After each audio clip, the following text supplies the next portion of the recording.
Assalamu alaikum wa rahmatullahi wa barakatuhu. Alhamdulillahi rabbil alameen wa sallallahu tabaraka wa ta'ala wa sallama ala sayyidina Muhammadin sayyidina wa sanadina wa habibina wa shafi'ina wa maulana sallallahu alayhi wa ala alihi wa ashabihi wa azwajihi wa dhurriyyatihi wa ahli baytihi wa man tabi'ahum bi ihsanin ila yawmiddin wa ba'd. So we continue reading the Risalat ibn Abi Zayd al-Qayrawani, the Kitab al-Jami', the last roughly fifth of the book, Babu Jumal min al-Fara'idhi wa Sunani al-Wajibati wa Raghaibi. And so he mentions now, he's going to talk a little bit about the different animals, and what the deal is with eating them, and how they're arranged according to the Sunnah of the Prophet ﷺ in terms of like what's good, what's for dinner, you know. And maybe a person by now is wondering why we talk about food so much. Is really halal not just a desi thing? Was every one of the ulama like obsessed to an irrational degree with eating halal? And I would say they were all obsessed with eating halal. I don't think it's irrational. And today when I was on my walk, I guess this thought came to me, which was that all the bodybuilders I've ever met in my life, and I apologize for like these like masculine examples. Although, mashallah, the sisters, you know, they work out, and if they don't, they should stay in shape and things like that. It's not munafi, it's not against haya to work out and stay in shape as well. And the brothers also, they should stay in shape too. If you don't, if working, you know, like lifting weights isn't your thing, go walk, run, you know, do home exercises. You can even look up on YouTube, mashallah. YouTube is an amazing resource for misguidance, but there's a lot of interesting stuff that's useful in it as well. There are now athletic trainers that have put up like really good ones that really know what they're talking about, like people who are doctors and physical therapists and sports medicine people that I know that have said that, like, yeah, there's some good resources out there. They have like these home workouts that a person can do at home in order to strengthen their core, strengthen their arms, legs, etc., etc. And in general, you know, some people need to lose weight, that there are certain strength training regimens that are there that'll help you lose weight. There are certain ones that will help you put on muscle mass. There are certain ones that'll help you, you know, make your body better in certain ways. And that's all great. That's all wonderful. But all of the bodybuilders I've ever met, they all said one thing to me. Like, you have dudes that have like, mashallah, their like biceps are like as big as my head, like ajib, like amazing, like Muslim people, you know. I remember meeting them in different countries and things like that. And then there are people over here as well. Some of the most successful physical trainers and personal trainers, they're Muslims. At any rate, one of the things that all of them said, that when I asked them like, how did you become like that? They all said it's all in the diet. It's all in what you eat. It's 80% diet, and then afterward it's 20% exercises that you do. And I was just thinking about that, like walking around today. That's why the mashayikh are talking about all of these things as well. It's all in your diet. If you're eating, you know, and it, you know, diet, spiritually speaking, is not just food. Although food is part of it, but diet is everything that you imbibe into your heart, right? وَأُشْرِبُوا فِي قُلُوبِهِمُ الْعِجْلَ بِكُفْرِهِم, right? Allah subhanahu wa ta'ala said they were caused to drink the ijl, the golden calf, because of their kufr. What they're looking at, the golden calf, and it's disgusting images entering to their heart and polluting it. What does imbibe mean, right? Beber in Spanish means what? It means to drink something, right? To imbibe something is to drink something inside of you. And so the nourishment of the heart comes from all of the limbs, which is what? The eyes, the ears, all of the senses. The tongue, in what it speaks, it sends a copy back into the heart. the stomach, whatever you eat into it, it has an effect on the heart. The private parts, whatever you subject them to, has a very profound effect on the heart. It's 80% diet. If you can make the diet of the heart clean, then after that, even a very small amount of exercise, of working out, of mujahada, of riyada, of literally, and it's funny that the mashayikh of deen, and in particular in tasawwuf, who are the ones who make this thing happen. They're like the trainers that help you to make this thing happen, you know, help you, guide you along the way so that you can do these exercises and make these things happen for yourself. They literally they talk about like tadrib and riyada. It's like exercise, it's like working out, you know.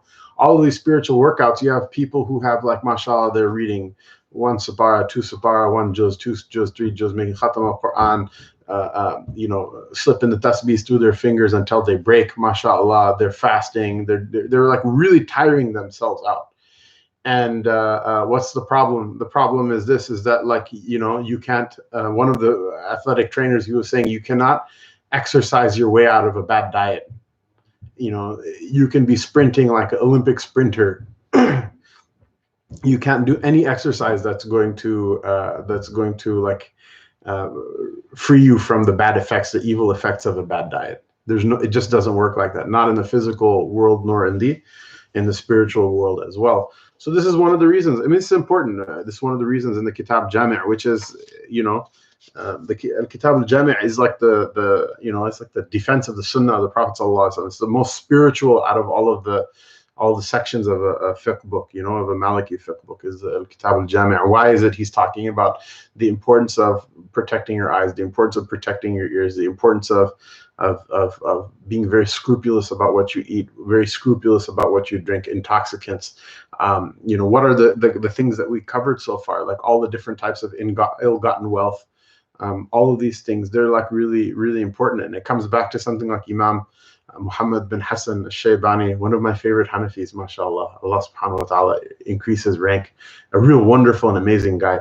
And as if there wasn't enough to, like, you know, for which to love him, he's also a student of Imam Malik as well. So he's like, mashallah, honorary Maliki. There are a number of masail. I hope Mufti Naif isn't watching this from Albany, but if he is, inshallah, he'll have to admit it's true one way or the other. But there are a bunch of masail, if you read the Sharh Ma'an al-Athar of Imam Tahawi, in which Imam Muhammad, after having kept company with Imam Malik rahimahullah ta'ala, will actually revise his opinion and abandon the position of Abu Hanifa and come to the position of Malik. Allah ta'ala have mercy on all of them, mashallah. All of them are akabir, and we hope that their love will straighten out our ulum in this world and be like a life jacket for us in the hereafter.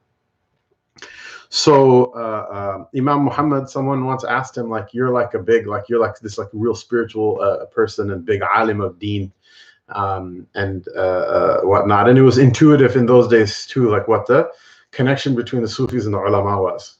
That they had a symbiotic relationship with one another, and it's very rare that somebody achieves a rank in one without having some sort of accomplishment in the other. And so someone asked Imam Muhammad rahimahullah tabarak wa ta'ala, why don't you write a book about zuhud? And zuhud is a word for tasawwuf, about spirituality, about asceticism. Zuhud means asceticism, doing without this world, but it's like understood to be like the way of the people traveling toward Allah subhanahu wa ta'ala. And he said, don't you see, I already have.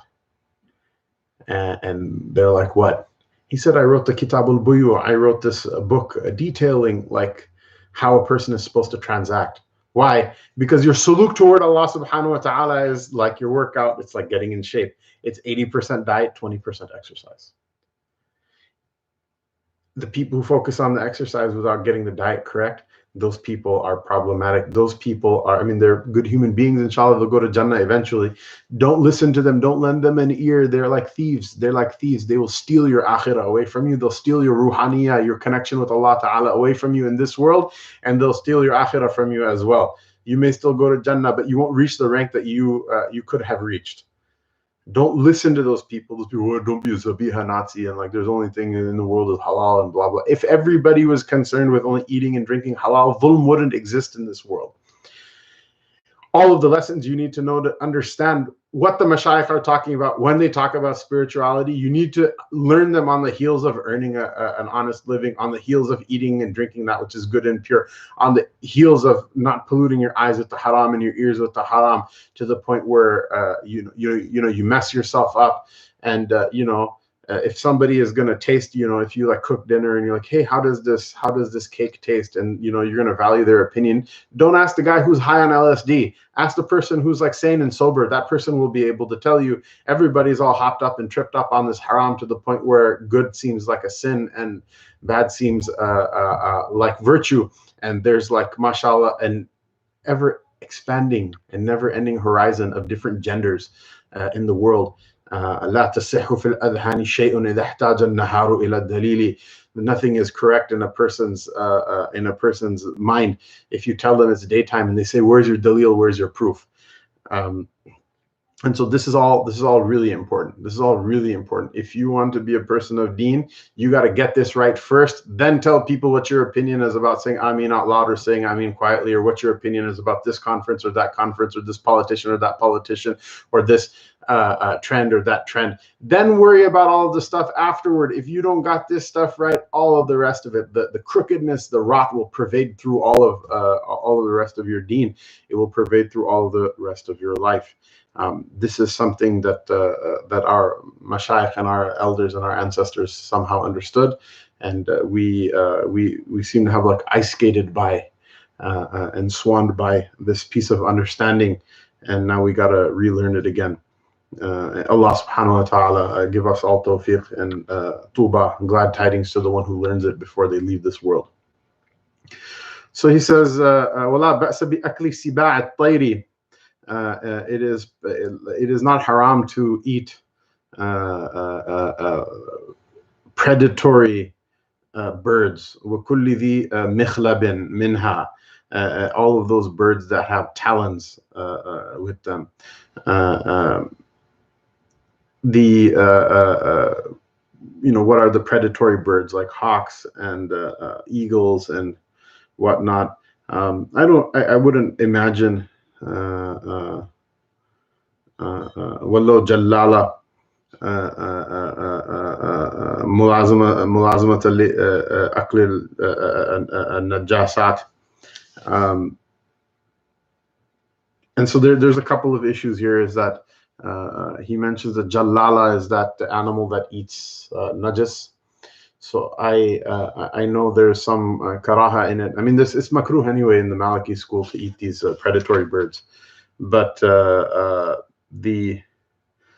some karaha and possibly hurma, possibly impermissibility in some of the other madahib. I believe the Shafi'i school, and I don't want to give the fatwa. Inshallah, you can ask Sheikh Musa or one of the Shafi'i mashayikh. Inshallah, that like for example, if some animal eats najis, then it should be in quarantine for 40 days before being slaughtered. I don't know if it's haram to eat in their school or if it's recommended for it to be quarantined. But he says that it's not haram, basically. That it's not haram to eat these animals. Right? So he says like what they don't walo jalala, even if it eats najis. وَذَا مِخْلَبٍ كَالْحَدَأَةِ, like a kite, or al-bazi, like the falcon. وَالْمِخْلَبْ الظَّفْرُ الَّذِي يَعْقِرُ بِهِ, it's that, like the talon that it disembowels and kills its prey with. So I wouldn't think that these would be like really super tasty animals or meaty animals, but they are not haram to eat according to the madhab of Malik. And so they're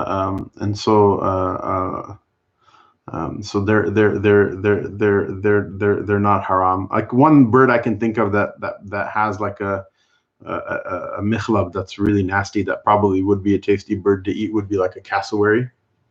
It's like a cousin of the ostrich, but I don't think there's a bunch of those around, and I don't see that they're domesticated. I wouldn't see why Someone would want to domesticate an animal that could disembowel you like a velociraptor. But at any rate, the hukm of these birds, predatory birds that have talons, is that they're not haram according to the madhab of Malik.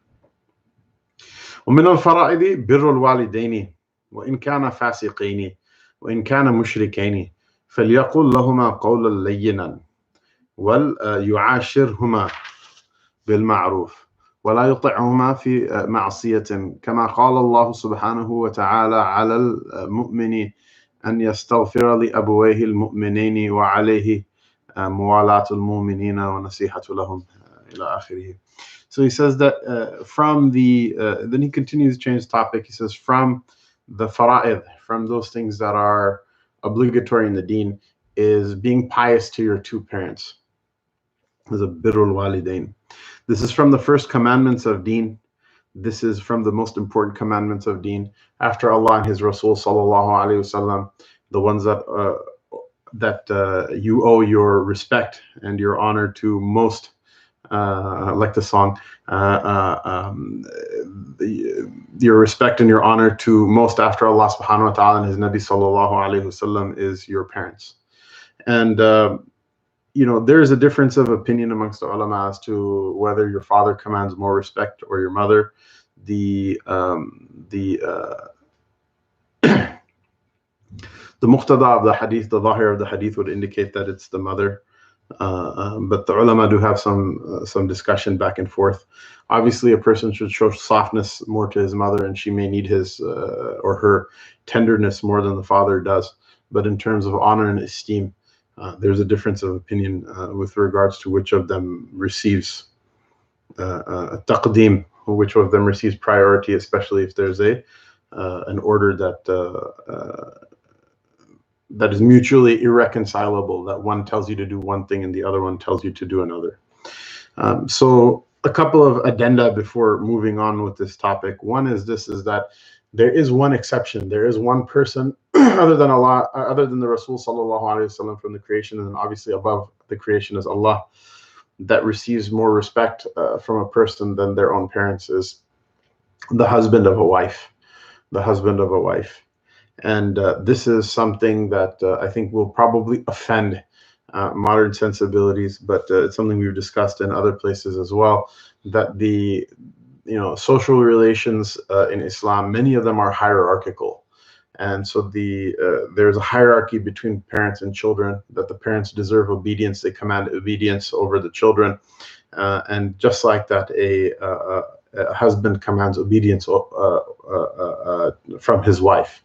Again, this is like, oh my God, they're probably, like, if it's a good thing that nobody listens to my dars, because if they did, there'd probably be people starting to sharpen their knives right now. We're going to get them, we're going to set them on fire, etc. He is enabling abuse. And, part of that is just the sensibility of the age that we live in, which may not be 100% lining up with an objective view of the world. Why? Because if you say that a wife should respect her husband, and you're going to say that this enables abuse, then why is it that, how can you say that saying that a child should respect their parents is not enabling abuse? Why is it that saying that, like, for example, citizens shouldn't respect the government is enabling abuse? Why isn't it saying that people should respect the police is enabling abuse? And people will say, well, sometimes it does. And we say that when it comes to abuse, when it comes to that level, then that's where the limit of respect is. Respect here doesn't mean that you worship your parents. It doesn't mean that a woman worships her husband. It doesn't mean that, sure as hell doesn't mean that somebody worships the government or worships the police. But there's a type of a modicum of respect that, all other things being equal, if one of the parties requests something, they have a right to be heard, and they have a right to be obeyed. And that right, even when it functions within a certain logical and rational set of parameters, yes, there is room for abuse in it. But the theory is that the purpose of hierarchical relationships in the deen is because that's how you're going to get the maximum benefit out of them. Because in general, parents, there is a worldly benefit in listening to them, and there is an otherworldly benefit in listening to them. And the husband and wife, there has to be an amir in the house There has to be some hierarchy, because if you say that both of them are equal to each other, then necessarily a day will come when they disagree on something, and on that day, one of them is going to have to yield to the other. So hierarchy will enter into the equation somehow or another. And then it's just an issue of like, why it should be the man or why should it be the woman? And it's part of the hierarchical position of the man that he can also decide, I'm going to yield to my wife today, or I'm going to yield to my wife on this issue or on that issue. But the point is that if you don't have a set way of resolving disputes, if both parties are equal, the day that they're going to disagree with one another, what's going to happen? They're going to go their separate ways, which is why so many marriages, they end in divorce nowadays, because of this kind of like radical egalitarian sensibility when it comes to the family that modernism kind of imposes on previously existing successful family cultures. And so, the issue is that, someone might say, well, divorce is not a sin. Yes, I guess divorce technically isn't a sin. However, it's not a good thing. And it's not only not a good thing just because of Victorian sensibilities. It's not only a good thing because, Muslims in the Indian subcontinent converted from Hinduism, and there's no divorce in Hinduism. And Muslims in America, convert from Christianity, and there's no divorce classically in Christianity. And like in Hinduism, a woman is expected to throw herself on the funeral pyre of her husband when he dies. So they have this kind of radical monogamy, at least for the ladies, that they enforce. And Islam doesn't do that. I mean, if husband and wife don't get along, they get divorced, each goes their separate ways. Allah Ta'ala says, Allah Ta'ala will give each one of them ighna min sa'atihi. Allah Ta'ala will enrich them and free them from need from the other, from his generosity, if they decide to go their separate ways. The problem with divorce is what? The problem with divorce is when children are there. And first of all, if people are like really lackadaisical about their sexual relations, after a while they kind of cheapen that experience for themselves and whatever. But bigger than that, I think what's more problematic than that is that the raising of children gets killed in the middle. And look at the statistics. This is my good friend who is an instructor in the Zaytuna College, Sheikh, Dr. PhD Dr. Omar Sharif. So don't call him if not Omar Sharif, Omar Qureshi. Don't call him if you need an antibiotic. He has a PhD in the philosophy of education. But he mentions this. He says study after study shows the same thing, that the children who come from the houses of divorce, they have so much a greater incidence of not being able to cope with stress, so much greater incidence of clinical depression, so much greater propensity toward drug addiction, alcohol addiction, risky behaviors, so much more propensity than ultimately to not be able to complete education to a degree that allows them to have gainful employment. And for that matter, if that's the case, then it will be obviously the same for religious education. And so much more propensity, very sadly and very tragically, toward atheism. They're statistically proven that the children who come from the homes of divorce, they have like a lot more trouble believing in what? Believing in God. And why is that? All of these things, they tie together, all of these things tie together. Why is it that we have a culture as Muslims of revering your parents? Your parents are the first symbols of authority in your life that you see as a child.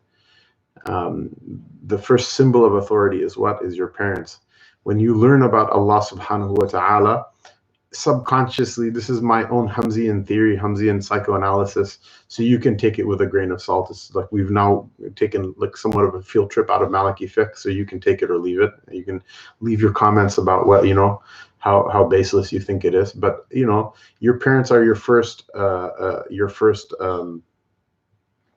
model of what authority means. And so when you try to understand who Allah is later on, unconsciously you will, consciously you shouldn't do this as kufr, but unconsciously it's inescapable that you're going to make qiyas inside of your heart and inside of your psyche, which is just a Greek word for your nafs, right? Inside of your soul, you'll make qiyas between your parents, that Allah is like the parent for but the entire universe. the parent for like matter and for energy and for time and for space and for like every human being who ever existed, and for the trees and for the rocks and for the sand and for the sky and for the oceans and for the birds and for the whales and for the fishes in the deep blue sea, etc., etc. That Allah subhanahu wa ta'ala is like the, and indeed this is how Allah subhanahu wa ta'ala is described even in the Athar and in the books of Revelation, that everyone is Ayal. Allah ta'ala is Rabbul Alameen, right? The father of the house is the Rabbul Manzil. Allah ta'ala is not Rabbul Manzil, he's not the Rabb of the house, he's the Rabb of the entire like creation. You know, Allah ta'ala al-khalqu ayalullah, the entire creation is the dependence of Allah. Not like, you know, like my children are dependent so I can put them on the tax return so I get a little bit better tax check back. Allah has no one to, you know, no one can tax him, so he doesn't need to, you know, he doesn't need to do that. But like in that sense, the entire creation, they're all dependents on Allah subhanahu wa ta'ala. Even shaitan needs madad from Allah ta'ala to exist. Otherwise, if Allah ta'ala were not to give him that sweet kun from kun fayakun, he cannot exist. He has no ability to exist on his own. And so the person who doesn't revere their parents and does not accept the authority of their parents over them, even when it's difficult, even when it doesn't make sense to that person will necessarily have a problematic relationship with Allah subhanahu wa ta'ala. And it's really interesting. So we'll continue with this discussion, right? In the and you know, between the words of the text, he says that min al-fara'idi, from the obligations of deen, is being pious and dutiful to your parents. وَإِن كَانَ فَاسِقَيْنِ, even if your two parents are what? They're profligates, they sin openly. If your parents are drunkards, if your father shaves his beard and your mother goes around with her head uncovered, and like, you know, they eat haram, they drink haram, and they skip their prayers, and they do all of these things shamelessly. وَإِن كَانَ مُشْرِكَيْنِ, even forget about that, even if they're not Muslims, even if they're idol worshippers, it's still from the fara'id of deen that you have to that you have to be dutiful toward them. فَلْيَقُلْ لَهُمَا قَوْلًا لَيِّنًا, and so let every word that a person says to their parents be soft. This is really hard, but you have to do it. Can't yell at your parents, can't get upset with them. If they're wrong, you know, you can only remind them softly. If after that they're not going to listen, the only way to get them to listen is to escalate and raise your voice. Don't do it. It's not your responsibility. And this is another issue that goes hand in hand with these hierarchical relationships. The point of Allah Ta'ala telling you to revere your parents is that generally it's for your own good, for a number of reasons, part of which we kind of put that stream on pause. But you know, in my opinion, one of the greatest reasons of which is that if you cannot understand the authority of your parents and come to peace with it, then how are you going to love Allah Ta'ala in those instances when Allah subhanahu wa ta'ala does stuff that doesn't make sense to you? However, that your parents aren't Allah. I mean, they're not. It's a metaphor that maybe the psyche constructs, but they're not Allah Ta'ala. But you're still required to be kind to them, and you're not. Allah Ta'ala didn't say that it's your job to get them to pray. He didn't say it's your job to guide them. He didn't say it's your job to set them straight. That's not your job. So you can escalate to the point where it comes to politely telling them something, softly telling them something. وَلْيُعَاشِرْهُمَا بِالْمَعْرُوفِ, and live with them, you know, keep your social relations with them in a good way, in a way that people would recognize as good. You're not responsible for any of those things. So people are like, Sheikh, my mother, she denies, you know, blah, blah, blah, and she follows like whatever crooked sheikh, and she, insists on eating something haram, and she insists on skipping the salat and blah, blah, blah, and she just won't, and what proofs and blah, blah, blah, and the other thing. I go, you already tried to explain it to her kindly. Arguing with her is not going to get anywhere. She doesn't want to look at the thing that came from her womb and be like, oh, look, I'm going to receive guidance from this thing. She doesn't give a damn. Your father doesn't give a damn what your opinion about deen is. You understand what I'm saying? This is the case with the great awliya, mashallah. Abu Hanifa's mother used to ask him to go and like ask the neighborhood Mawli Sahib about her fiqh questions. And that's Imam Abu Hanifa. So what do you think your mom and my mom are going to do? If your mother, if your father are like such pious people, mashallah, that they've like humbled their nafs to that degree, good for you. Eid Mubarak, mashallah. You ask them to make dua for me as well. They're very abnormal people. For the rest of us, mashallah, they don't care. They're not going to ask you your opinion about those things. And that's normal. You don't need to freak out about it. It's not your job to, it's your job to what? Speak a soft word with them. It's your job to what?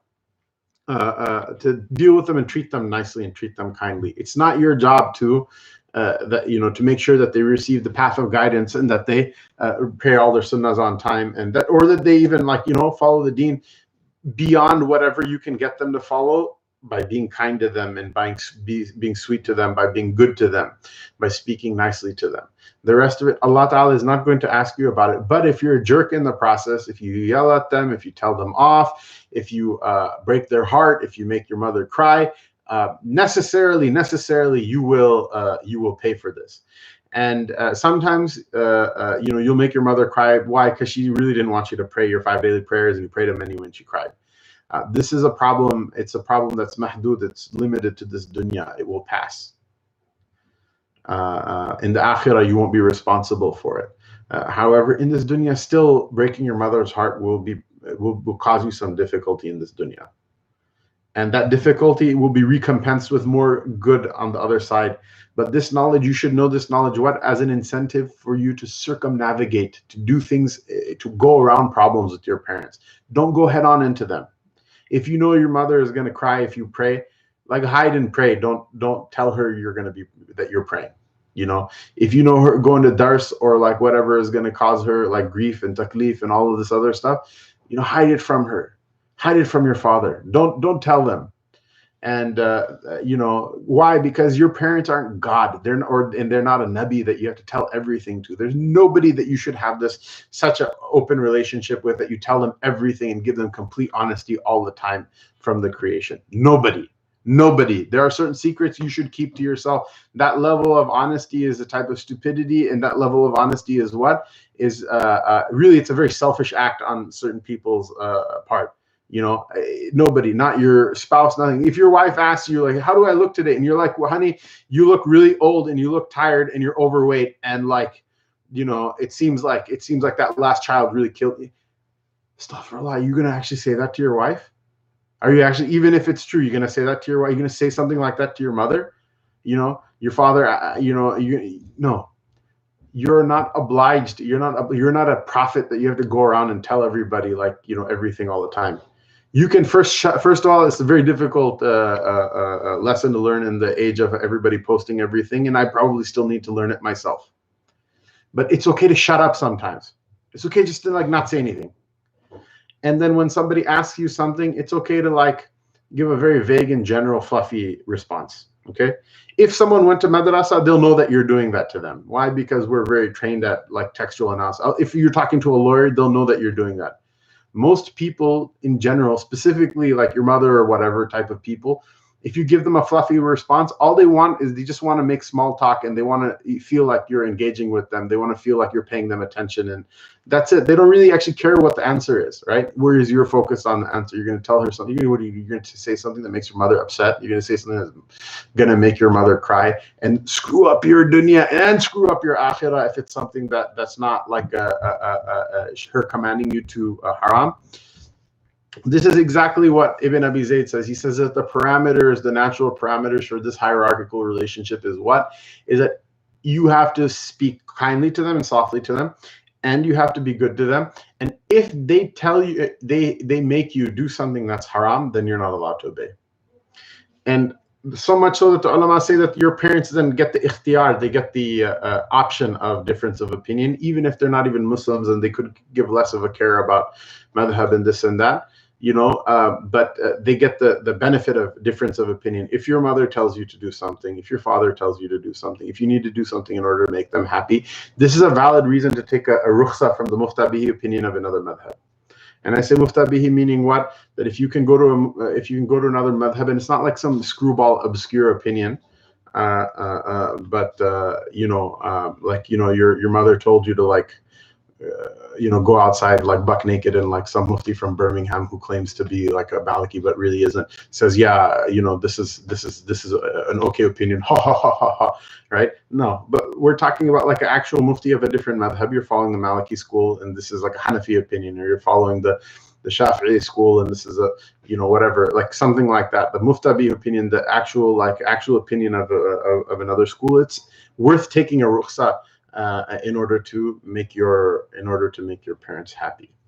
But if there's something that is haram by the consensus of the ulama of haqq, of the ulama of the sunnah and jama'ah, at that point, then in the kindest way possible, you cannot obey them, which means that you got to do what you got to do, but you still can't cuss at them, you still can't yell at them, you still can't raise your voice at them, you still can't tell them what you think about them, you still can't be a jerk to them, you can't slam doors, you can't imagine, the Quran literally says you can't say oof to them, right? Oof is not even a word, right? It's just like exasperation and like blowing someone off. So then, unless you don't believe in qiyas, unless you don't believe in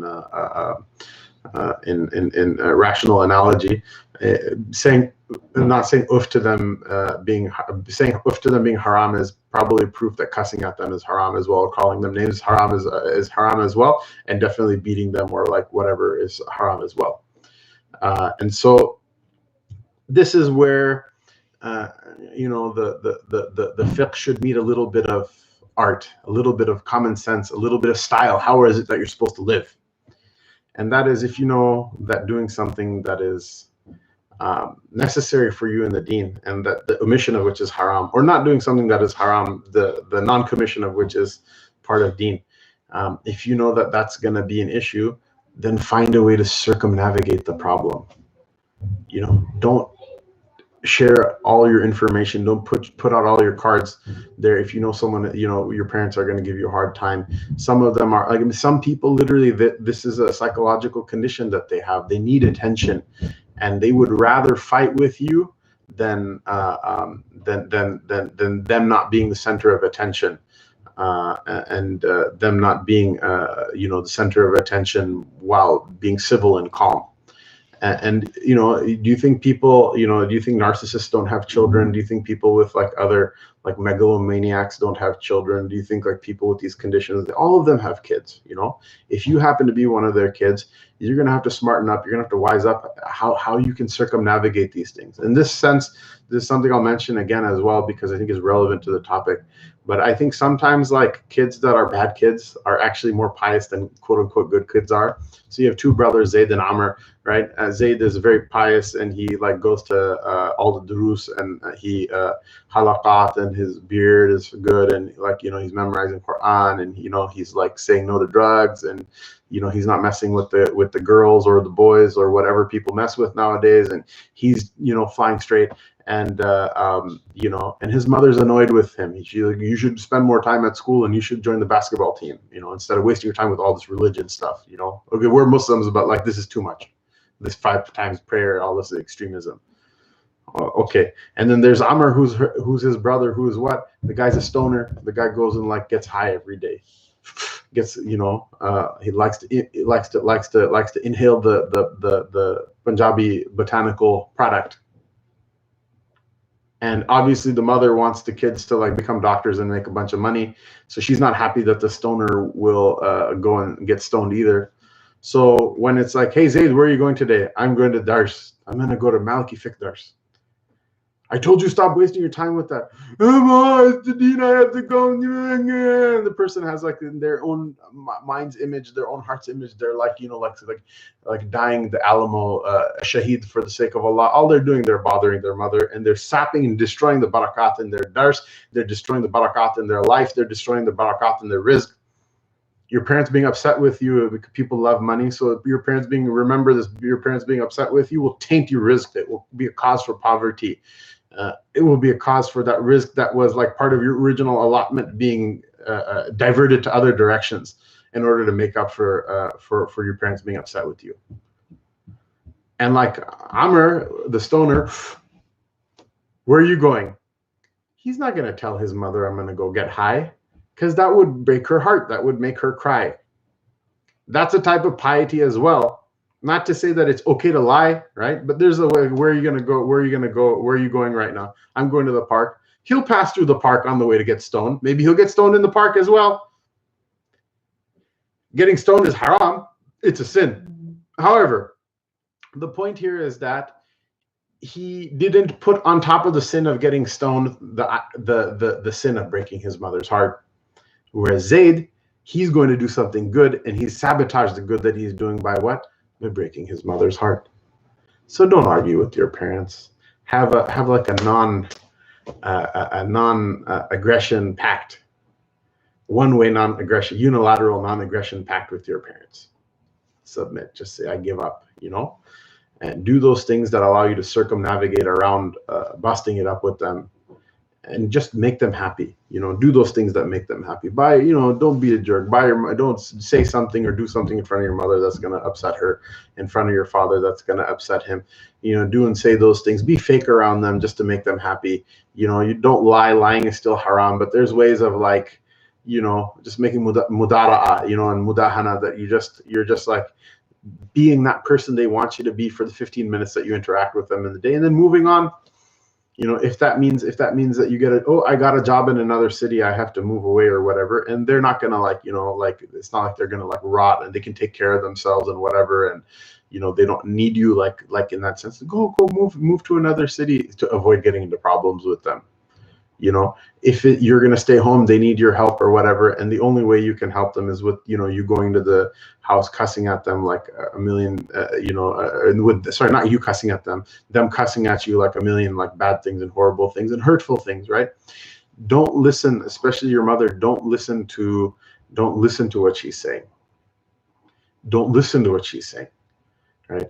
Oftentimes people who are skilled at, like, getting attention, those are issues that happened with them that caused them to be that way from before you were born. You're not going to be able to fix them, right? Don't listen to your father when your father's, like, laying into you, right? Don't listen to what they're saying. If you listen to what they're saying, it's going to be a poison. It's going to draw you in.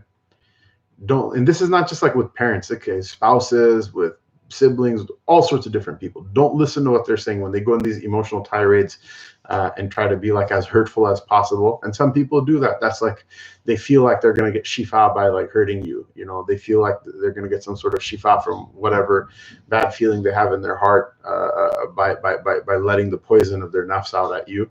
And some of us are like that too. We do this to other people as well. But the fact is, like, after having done it for like 100 times, you realize, like, this doesn't make me feel better. It actually makes me feel worse. It's like a thirsty person drinking salt water, right? But not everybody is going to learn that lesson, right? So if they're coming at you like that, don't listen to what they're saying. The words are all bogeys. They're a distraction.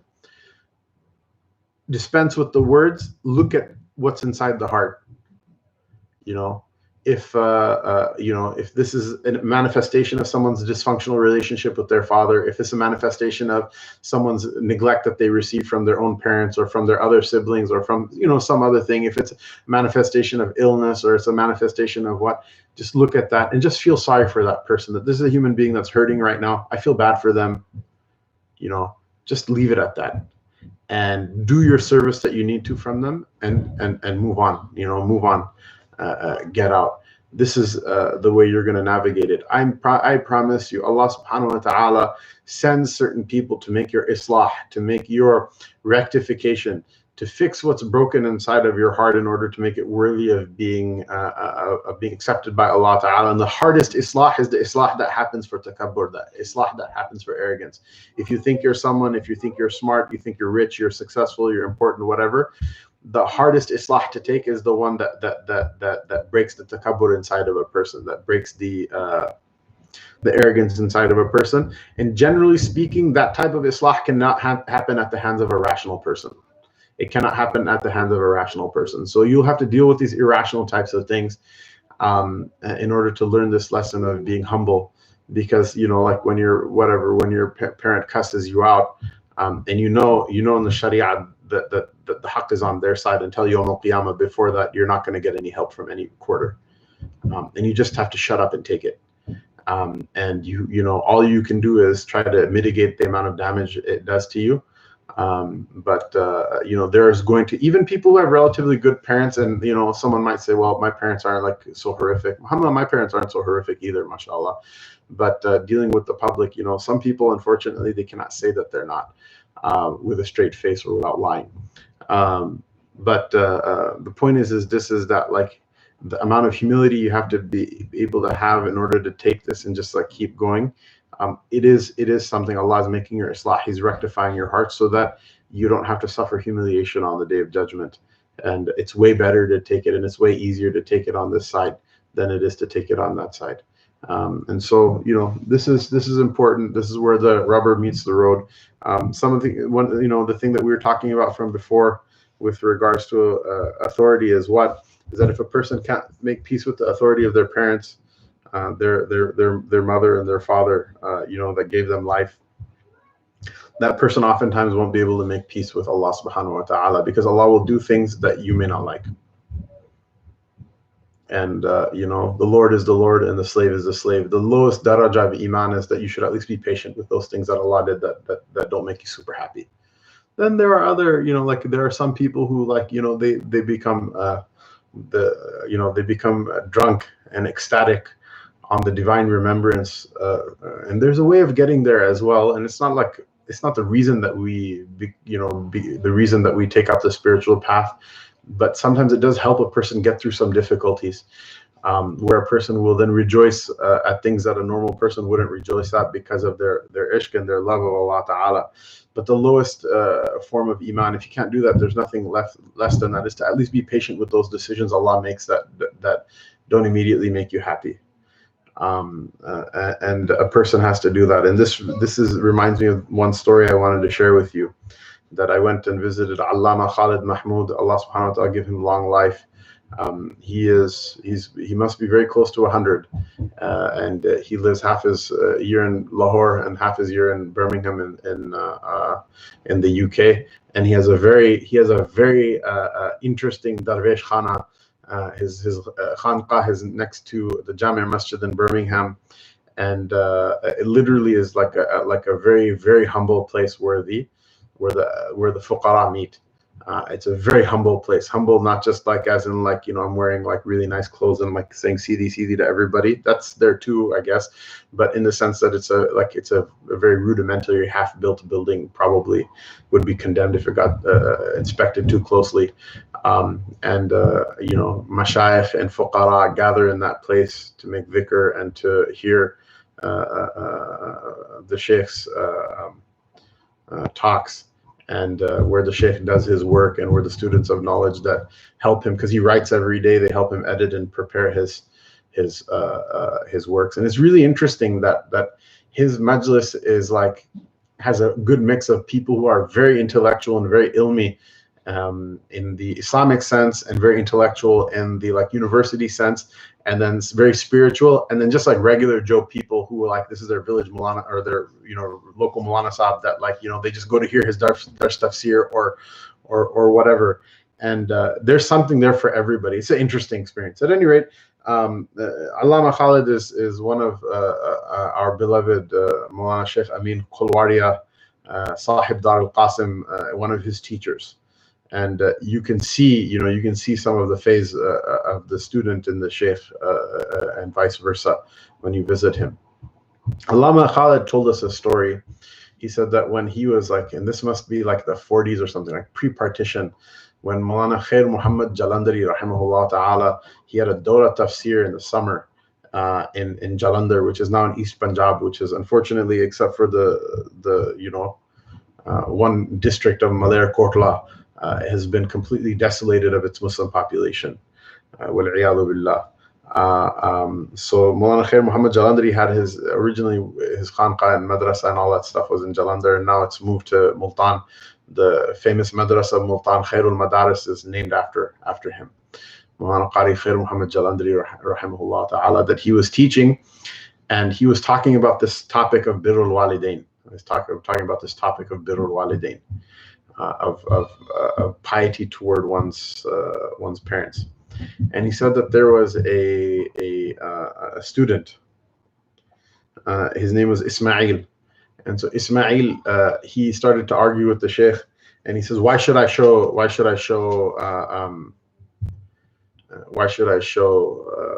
respect to my parents? They did something for their own enjoyment, and I was born. What do I owe to them? And the sheikh tried to explain to him, and he's like, no. And he kept insisting on this point. They did something to enjoy themselves, and like I was the product. Like what do I owe them for that? And she said that the sheikh, he said that this Ismail will not die until he's a kafir. Any man who can speak about his own mother like that, he won't die except for after having left Islam. And اتقوا فراسة المؤمن فإنه ينظر بنور الله. Fear the firasa, the ken of the believer, because when he sees with the light of Allah Ta'ala. And so someone might say, well, like, how can you say that? You don't know the ghaib, blah blah blah. Okay, he didn't know the ghaib. He just made a prediction, and see what happens with the prediction, right? You don't have to when someone makes these things, you can take it or leave it. But funny, sometimes what happens when people live long enough, they see strange things. And so the partition occurs, and India and Pakistan separate, and this Ismail comes to Pakistan, and Sunnism isn't fun for him anymore, so he will abandon Sunnism and become Ithna Ashari Shia, and he'll gather a large following. And what happens is that he will become a ghali, he will become a type of Shia then later on that is excessive even for normal Ithna Ashari Shia standards. And the sheikh says that he became a kafir, right? He says, yes, he became a kafir. He goes, this is not what the sheikh was talking about. He said, what was he talking about? He said that once I met one of the ulama of the Ithna Ashari Shias, because Allama Khalid actually had relations with them. He would like talk to them. He would read their books. I mean, if you read his writings in Urdu, he reads like the books of everybody. And he actually went to Iran and purchased a bunch of books from there and things like that. A very well-read, erudite scholar. And so he said that once I met one of the Shia scholars who said to me, oh, you know Mawlvi Ismail? He says, yes. He said he died, but he died a kafir. He says, what? He says he died a kafir. He says, what happened? He said that he got into some sort of vehicle crash and he died. But he said that before he passed away, he gathered his clique, his crew, and he said that before I used to be one of the people who believed in the 12 imams, but now I have to say to you that I receive myself directly the whatever the ilham from Allah subhanahu wa ta'ala, and I myself am ma'soom, and I myself am this, that, and the other thing. And so he said that to his disciples and followers and associates, that whoever is with me in this, they stay, and then whoever doesn't agree with me, they should just leave right now, which is kufr, obviously, for him to claim infallibility and all this other nonsense, and claim that he receives orders directly from the higher realm. And so but the strange thing is that he died a kafir, not in a way that like a sectarian Sunni would say that, oh look, he became a Shia. No, in a way that even his own sectarian heresy that he adopted, even those people all would point a finger at him that this person died in kufr. And what was the firasa of Maulana Khair Muhammad Jalandhari from before was that any man who could speak about his own mother in such vulgar terms, and his own mother and father in such vulgar terms and with such disrespect, how is that person ever going to have any respect for Allah subhanahu wa ta'ala? Wal-'iyadhu billah. So we have to be careful about it. It's not something that we have to we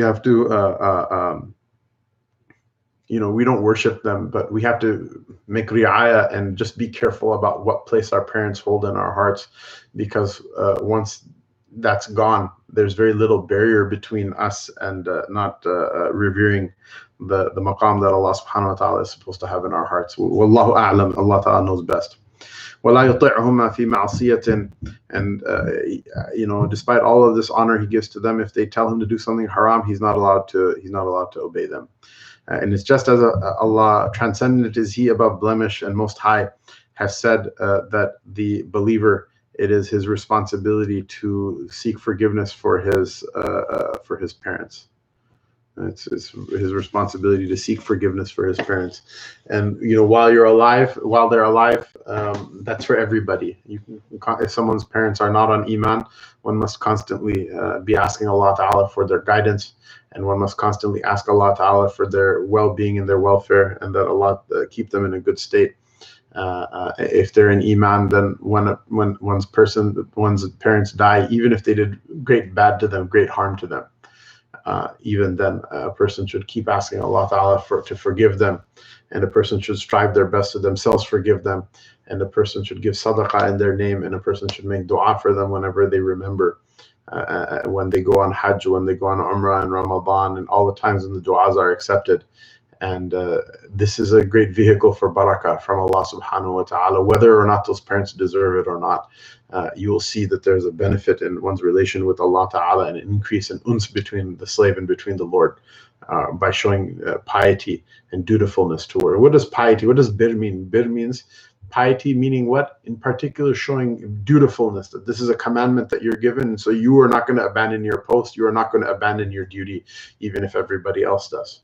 And so that's that. If a person's parents die on kufr, that they die, wal-'iyadhu billah, Allah Ta'ala protect us all, and give all of our parents and all of us and all of our children and our families and our loved ones, and all those who did good by us, and our friends and neighbors, everybody, Allah give them the tawfiq of saying La ilaha illallah Muhammadur Rasulullah sallallahu'alayhi wasallam before they die, and may Allah Ta'ala accept it from all of us. But if they should, it's the decree of the Lord that they should die without Iman, and that they should die outside of the legal ruling of Islam, and Allah knows best what's inside of the hearts. Then in that case, at the moment of death, the tie between the parent and child is cut. The child is no longer obliged to go to the funeral, to go to the wake, to go to the burial, to really do anything with that parent anymore. The obligation, all of it ends. And so there's a bunch of fiqh that has to do with inheritance and with all of these other things, but this tie of al-walidayn will come to its natural end at that time for the person whose parent dies on kufr. Wal-'iyadhu billah, Allah Ta'ala protect all of us. Obviously, there are many people who this will bring up a number of feelings and fears and hopes and whatever with regards to what will Allah do with my parent. And it's not your job to give a fatwa or to judge the day of judgment on a person who's going to Jannah and who's not. Just chill about all of that, inshallah. Everyone will go where they deserve to go, except for the people of Jannah. Everybody, Allah Ta'ala will show rahmah to everybody in a way that's commensurate, in a way that's due to that person. There is a recording, if you go to soundcloud.com/hmakbul, there's a recording that I made from Medina Munawwara based on this topic, based on some of the things that we heard from the mashayikh over there. Inshallah, if somebody has some feelings of anxiety about this issue, let them listen to that recording, inshallah. I will not repeat what was said over there here because of lack of time and lack of necessity. So you can I think it's like one of the 5, like there's like you can spotlight or highlight 5 up to 5 I guess recordings. So it's one of those. It's easy to find. You can go listen to it, inshallah. And if you have questions afterward, you're welcome to reach out to me or to any of the ulama and mashayikh. Allah subhanahu wa ta'ala send his peace and blessings on his Nabi sallallahu alayhi wa sallam. Allahumma salli ala Sayyidina Muhammad wa ala ali Sayyidina Muhammad wa arham Sayyidina Muhammadan wa ala Sayyidina Muhammadan wa barak ala Sayyidina Muhammadin wa ala ali Sayyidina Muhammadin kama sallaita wa rahimta wa barakta ala Sayyidina Ibrahim wa ala ali Sayyidina Ibrahim fil alameen innaka hamidun majid. اللهم ربنا آتنا في الدنيا حسنة وفي الآخرة حسنة وقنا عذاب النار. ربنا لا تزغ قلوبنا بعد إذ هديتنا وهب لنا من لدنك رحمة إنك أنت الوهاب. ربنا لا تؤاخذنا إن نسينا أو أخطأنا. ربنا ولا تحمل علينا إصرا كما حملته على الذين من قبلنا. ربنا ولا تحملنا ما لا طاقة لنا به واعف عنا واغفر لنا وارحمنا أنت مولانا فانصرنا على القوم الكافرين. رَبِّ ارْحَمْهُمْ كَمَا رَبَّوْنَا صِغَارًا يَا رَبَّنَا. Ya Allah, have mercy on our parents. Ya Allah, open the hearts of our parents to every good and close them to every evil. Those of them who are not in Iman, bring them into Iman. Those of them who are in Iman, Ya Allah, keep them and vouchsafe for them this Iman until their passing breath, and give them good in this world and in the hereafter. Ya Allah, give us the tawfiq to serve our parents in the best way possible. Give us tawfiq, Ya Allah Ta'ala, that we should imbibe only the halal. We should listen to the halal, see the halal, eat the halal, drink the halal, earn the halal, touch the halal, smell the halal. Ya Allah, that we should speak only the halal, and we should, Ya Allah, only touch in any way, shape, or form the halal, and let it flow into our hearts and make a clean heart for us, so that our spiritual exercises, even a small amount, will be sufficient for us. اللهم اكفنا بحلالك عن حرامك واغننا بفضلك عمن سواك. اللهم ارنا الحق حقا وارزقنا اتباعه وارنا الباطل باطلا وارزقنا اجتنابه. اللهم رب اغفر وارحم وانت خير الراحمين.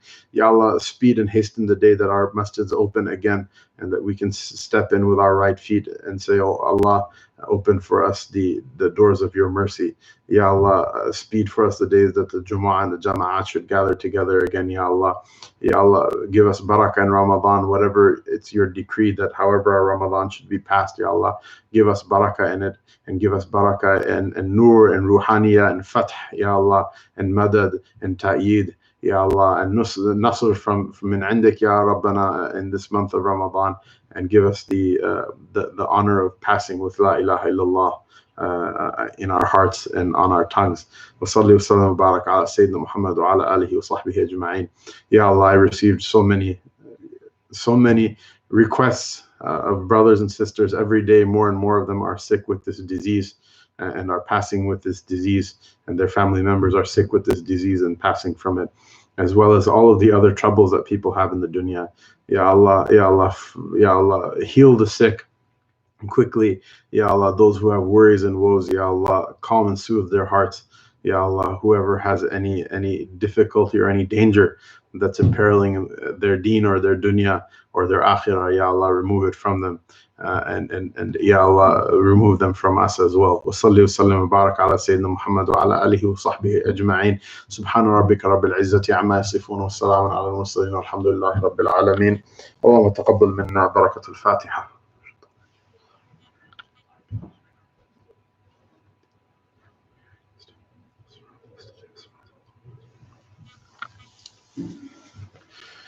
Assalamu alaikum wa rahmatullahi wa barakatuh.